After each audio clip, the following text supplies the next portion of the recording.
Bien, buenos días. Vamos a iniciar la clase de Biología 2 para 10º grado. Vamos a seguir con el tema de las leyes de Mendel.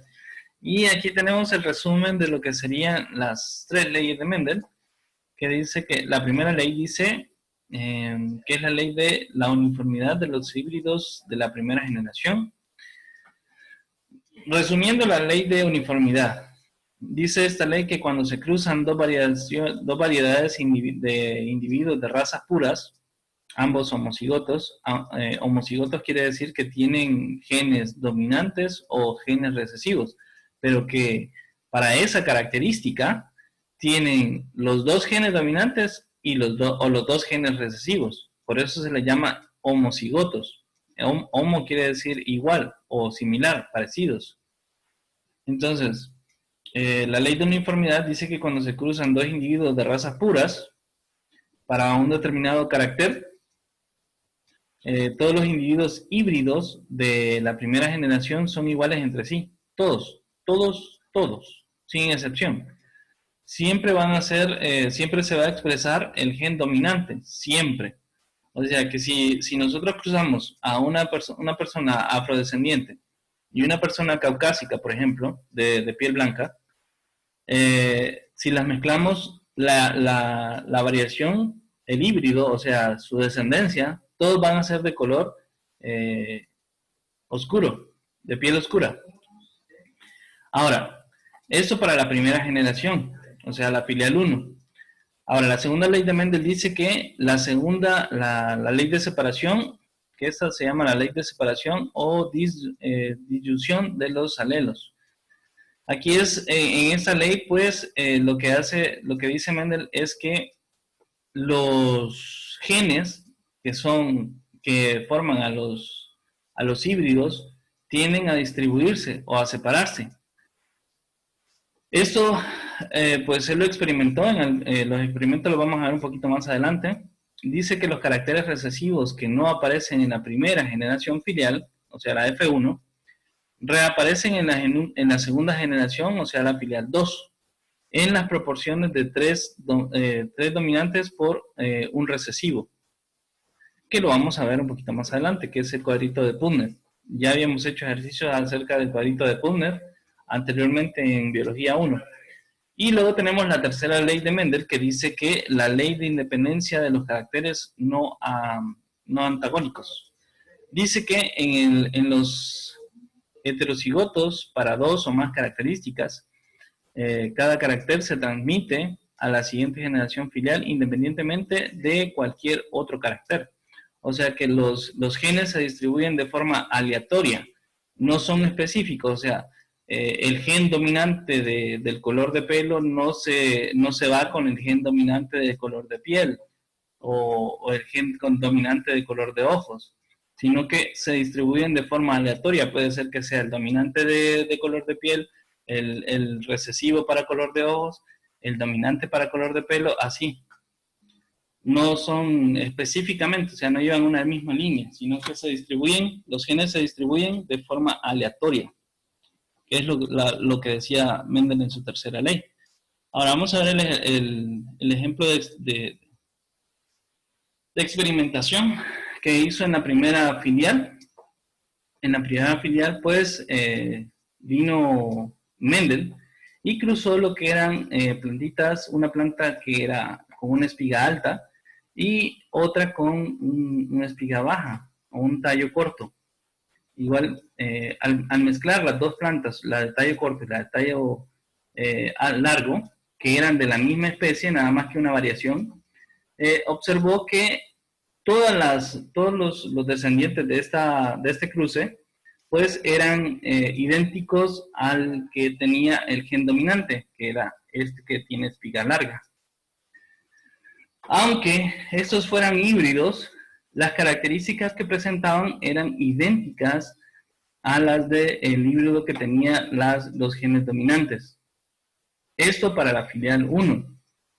Pues lo que les mencionaba anteriormente. Si cruzamos una persona de tez oscura con una de tez blanca, que ambos sean homocigotos, o sea que tengan ambos genes dominantes y recesivos, En el caso de las personas de tez oscura, siempre el gen es dominante, y las personas de tez clara, pues, el gen es recesivo. Entonces, al mezclar dos personas así, el fenotipo que se va a observar va a ser el de la persona de tez oscura. Aunque genotípicamente haya una variación, fenotípicamente van a ser todas iguales a la persona de tez oscura, que en este caso igual sería a la plantita que tiene espiga larga o tallo largo. Entonces, genotípicamente hay una variación, es una hibridación, porque tiene un gen de este y un gen de este. Recuerden que los genes se transmiten la mitad del padre y de la madre y la otra mitad de la madre. Entonces, ambos pueden ser, en ambos casos podría ser ambos, madre o padre, dependiendo. De esta manera, pues, se obtiene la filial 1, que tiene un genotipo mezclado o híbrido entre ambos, pero tiene un fenotipo igual al que tenían los genes dominantes. ¿Claro esto? De la primera ley. ¿Entendieron? Sí. Sí. Bueno, perfecto. Ahora vamos a la segunda ley, que esta era la de digregación, que dice que los genes se distribuyen, se separan, y algunos son entregados a, siempre que tenemos, cuando mezclamos organismos híbridos, resultado de una filial 1, aquí tenemos dos individuos que tenían un gen dominante y un gen recesivo, a estos se les llama híbridos, y son parte de la filial 1. Entonces, al mezclar dos organismos de la filial 1, se va a obtener como resultado números enteros, mencionaba aquí, va a tener la proporción de 3 a 1. O sea que vamos a tener un tercio de los descendientes van a ser fenotípicamente igual al que tenían los genes dominantes. ¿Bien? O a los híbridos originales. Y solamente uno va a presentar lo que son los genes recesivos. De esa manera, me imagino que para cuando hizo este experimento Mendel, fue una gran sorpresa y debe haber quedado un poco desconcertado. Debido a que al mezclar la filial 1, todos los descendientes eran de esta misma forma. Lo que debe haber pensado es, bueno, ¿será que este gen se va, se pierde, desaparece? Porque todos los que mezclaba de esta manera pues salían iguales al dominante. Entonces la primera hipótesis sería que este gen se pierde, ¿verdad? Pero al mezclar híbridos de la filial 1, vio que como resultado se obtenían, sí, la mayor parte eran idénticos al organismo que tenía los genes dominantes, pero siempre se presentaban algunos individuos que tenían la forma de los que tenían genes recesivos, lo que llevó a la conclusión de que de la filial 1, los genes que se entregaban al híbrido eran un dominante y un recesivo, y al combinarlos, estos híbridos iban a tener como resultados un mayor porcentaje siempre del gen dominante, pero siempre se iba a expresar el gen recesivo en algunos determinados individuos de la especie, de los descendientes. Y la proporción es de 75% a 25% o de 3 a 1. Entonces, fenotípicamente todos son iguales, si se fijan acá, todos son iguales fenotípicamente, pero genotípicamente este tiene genes dominantes, este es un híbrido y este es un híbrido. Y este también tiene genes recesivos. O sea que este y este se vuelven homocigotos y siempre quedan algunos híbridos. Imagino que determinar quiénes eran los que terminaban con genes dominantes ha haber sido difícil. Pero para el caso, se utilizaba lo que era el cuadrito de Putnam para determinar este tipo de cosas. Entonces, aquí vemos la tercera ley, que la tercera ley dice que los caracteres se transmiten de forma aleatoria para dos o más características. En el caso aquí tenemos dos características, tenemos tallo y color de flor. Aquí se mezclaron una planta pequeña de color blanco, con, con flores blancas, y una planta grande con flores moradas. Al cruzar la filial 1, él observó que tenía solamente plantas de color de flor morada y de espiga larga. O sea, se expresaban solamente los genes dominantes. El gen dominante para el color, siempre los colores oscuros van a ser dominantes. Y en cuanto al tamaño, pues en el caso de estas plantas, la altura del tallo era dominante. Pero al mezclar siempre los organismos de la filial 1, o sea, los híbridos, se observó que se obtenían resultados bastante diferentes. Aquí vemos que se obtienen un 50% de plantas que sean de flor morada, perdón, de tallo largo, pero de estas solamente una tenía flor morada, la otra era blanca. Ahora, también obtuvo dos plantas que eran de tallo corto, pero de esas una tenía flor morada y la otra tenía flor blanca. Entonces aquí la distribución de los genes se volvió un 25% de cada uno, fenotípicamente hablando. Ahora, genotípicamente hablando hay una variación mucho mayor, más grande, porque como resultado se obtienen, por ejemplo, aquí tenemos uno que es dominante, que tiene todo, que tiene genes solamente dominantes, o sea, para el color para el tamaño del tallo y el color de la flor. Mientras que aquí tenemos uno que es completamente recesivo. Tiene los dos genes recesivos para el tallo y los dos genes recesivos para el color de la hoja. De los demás que vemos acá hay una variación bastante grande. Tenemos que estos cuatro de acá tienen tallo corto y aparte de que tienen tallo corto, estos dos tienen flor morada y estos dos tienen flor blanca. De ahí todos los demás tienen tallos de color, tallos largos. Todos estos que vemos acá tienen tallos largos, pero varían en el color de flor. Aquí tenemos, este tiene flor morada, flor morada, flor morada, morada. Este tiene flor blanca, este tiene flor morada, este tiene flor blanca, etcétera, etcétera, etcétera. Entonces, recopilando la información, de esta forma quedaría 25% para cada uno. Fenotípicamente hablando, ¿verdad? Genotípicamente hablando, pues hay una variación todavía mayor.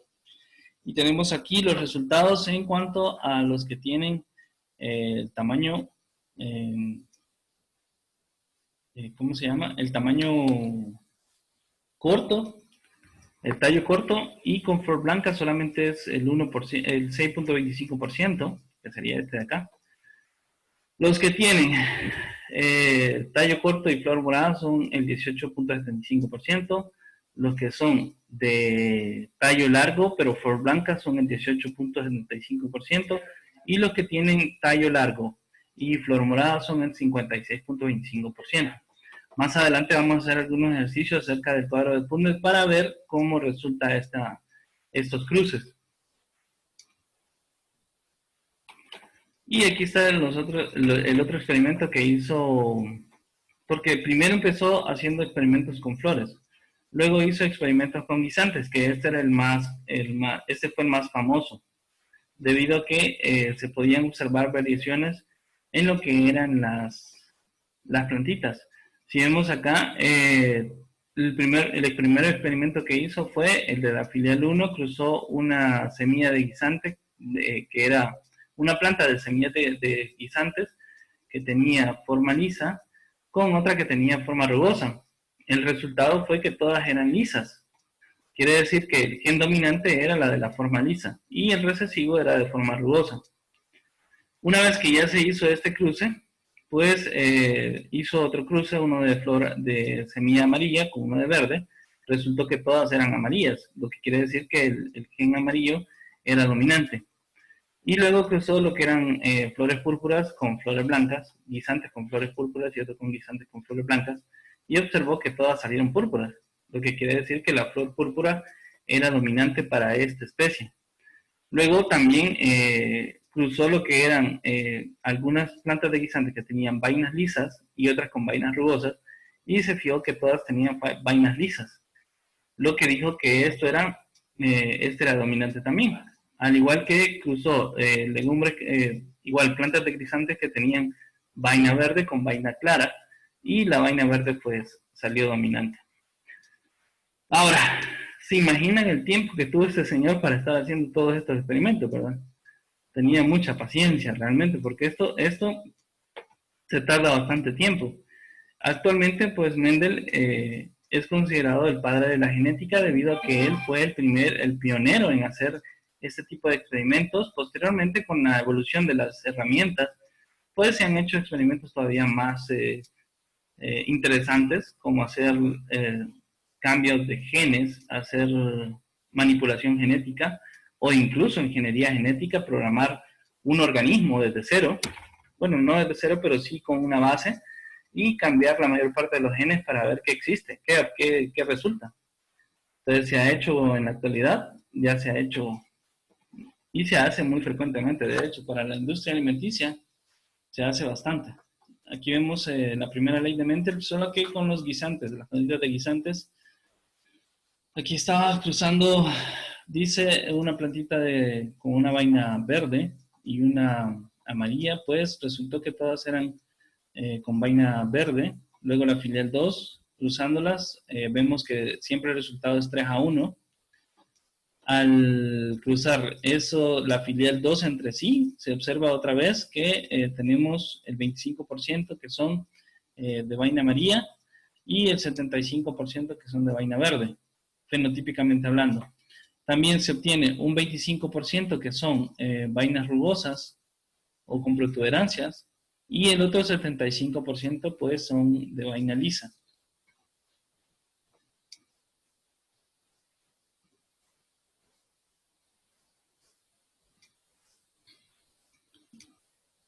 Ahora vamos a hablar un poquito acerca de lo que son el retrocruzamiento o retrocruce y las pruebas que se hicieron para esto. Se refiere, dice, al cruce de un híbrido para un carácter dominante con un individuo homocigoto recesivo.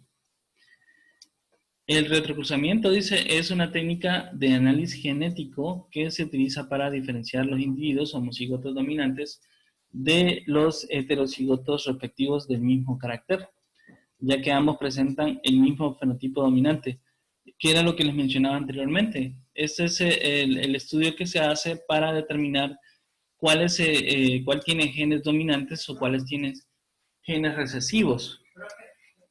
Entonces, para determinar cuál es, en el caso de aquí, los dos tienen el gen dominante para el color amarillo del guisante, pero no sabemos cuál de los dos tiene genes dominantes. Si son dominantes o si es un híbrido o si es homocigoto.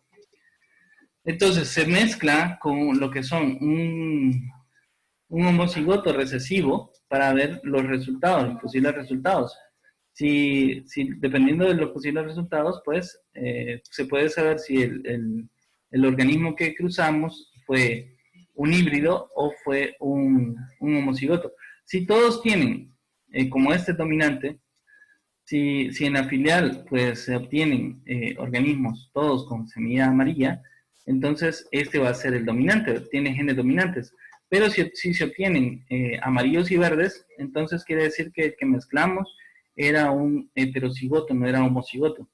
Recuerden que siempre que mezclamos un homocigoto con genes recesivos y un homocigoto con genes dominantes, el resultado siempre va a ser que la filial 1 va a tener todos del mismo color. Pero si se obtienen algunos amarillos y unos verdes, pues el que mezclamos, este organismo no era homocigoto, sino que era heterocigoto. Quiere decir que era un híbrido. Y de esa manera, pues, se sabe si el que se mezcló era un homocigoto o un heterocigoto. Bien.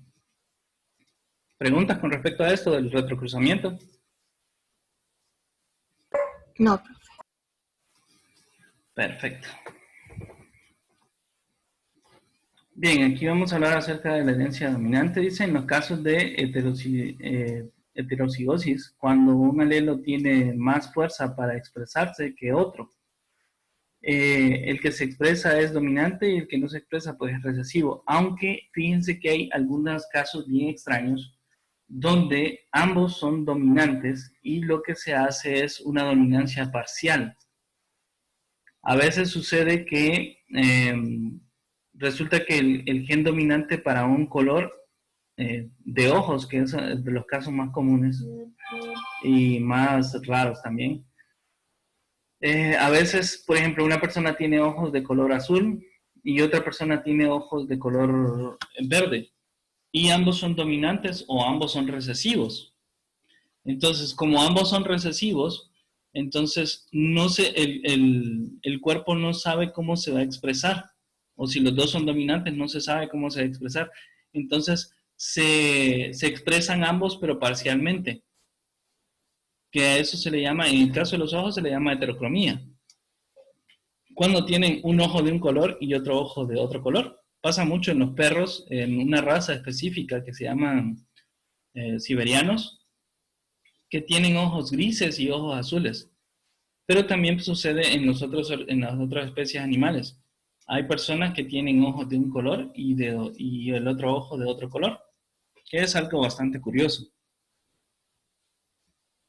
Pero eso sucede cuando hay dominancia parcial. Pero generalmente, y es el más común, que siempre haya un gen dominante y un gen recesivo. Aunque fenotípicamente se exprese el gen dominante, siempre el gen recesivo se va a ir conservando y hasta que llegue un momento en que se exprese. La probabilidad de que se exprese siempre va a ser de un 25% a un 75%. O sea que si ustedes tienen hijos si ustedes tienen ojos de color claro, por ejemplo, café claros, puede ser que tengan algún gen de color, de ojos de color verde, y tengan el gen dominante que es para el color café. Entonces, posiblemente, si se juntan con otra persona que tenga el mismo tipo de hibridación, puede ser que tengan hijos con descendencias de color verde, ojos de color verde. Y les contaba la vez pasada el caso de un amigo que él tiene ojos de color café y la esposa también tenía ojos de color café, pero todos sus hijos le salieron de color azul, los ojos. La mayor parte de la gente pensó que era que la muchacha pues había tenido ayuda para eso de los ojos de color azul, pero al final se descubrió que sí eran hijos de él y que era, o es una mentira continuada, no sé. La verdad es que no se sabe. Pero bueno, sí se parecen a él, entonces sí, sí han de ser hijos de él. Bien, vamos a ver. Ahora, con la herencia intermedia y codominancia, que esto es lo que les estaba explicando hace un momento, escúchame adelante. Que aquí vemos que tenemos un cruce de flor roja y flor blanca, pero estos ambos, si se fijan, son genes dominantes. Y entonces, cuando hay ambos que son genes dominantes, la especie o el híbrido que resulta es una especie codominante, o sea que se expresan ambos genes, se expresan y puede salir una mezcla entre rojo y blanco, que sería un rosado, o en este caso, pues, un lila más claro. Dice, en los casos de heterocigotos, cuando los dos alelos tienen la misma fuerza para expresarse, el carácter resultante es una mezcla de ambos. Esto puede suceder que sean una mezcla de ambos, o sea que si hay ojos de color verde y ojos de color azul, salga un color azul un poco más claro, tirando a verde, o puede ser que salga un color amarillo o algo así. O en este caso, pues, un color lila o un color rosado, cuando hay codominancia. O sea que los dos se expresan al mismo tiempo.